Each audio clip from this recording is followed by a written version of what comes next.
the best of the week on Relevant Radio. Let's go now to Jasmine in Miami. Hi, Jasmine. Hi, how are you? I'm well, thank you. What's on your mind? Hi, yeah, so I have a question. So I recently asked a priest about communion.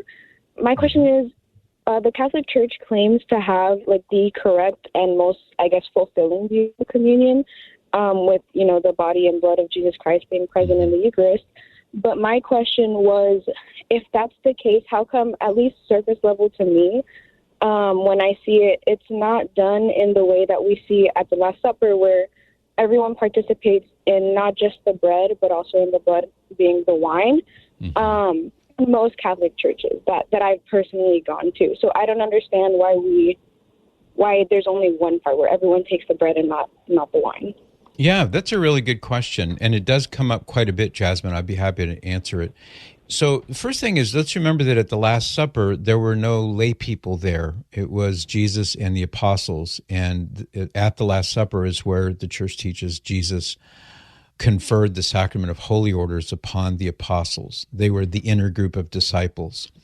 So they were there in the capacity as the first priests of the new covenant.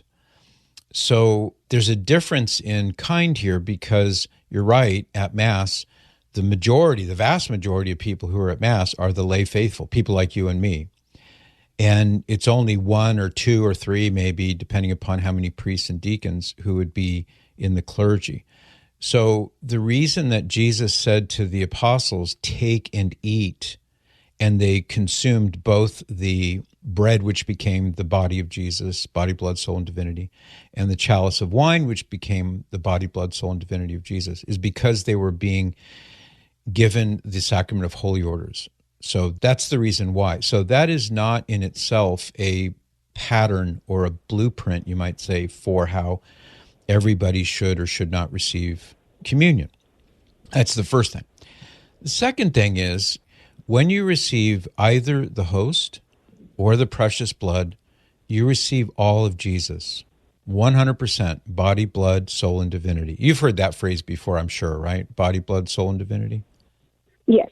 Yeah, so that's a formula. It's an aphorism, but it's really helpful because it describes in one sentence the totality of Jesus. You get all of Jesus. So what happens is, at communion, if you only received the host, you receive all of Jesus. You're not missing anything.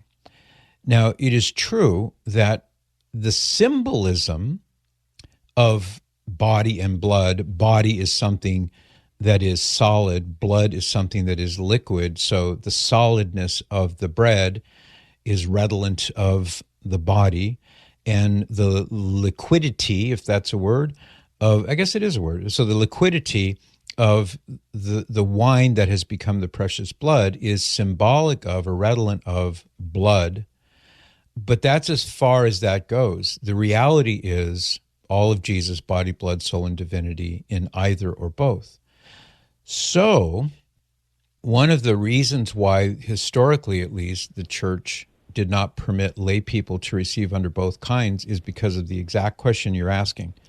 Because a lot of people would fall into this misunderstanding and think that they weren't getting the whole Jesus if they received only the host. It's actually a heresy known as utraquism. That's a Latin phrase that means both and. So, as a way to try to help people recognize that you get all of Jesus, the theological reason would be for that reason, so people wouldn't misunderstand and think they're missing something. There are times when, let's say at a wedding, when the bride and groom are receiving and giving each other their marriage, the sacrament of holy matrimony, it's all the more appropriate. It's all the more in keeping with the symbolism of Christ in the church for them to receive under both kinds. But the main thing is, in some parishes where they do offer it post-COVID, that's fine. Other parishes where they don't offer it post-COVID, that's fine too.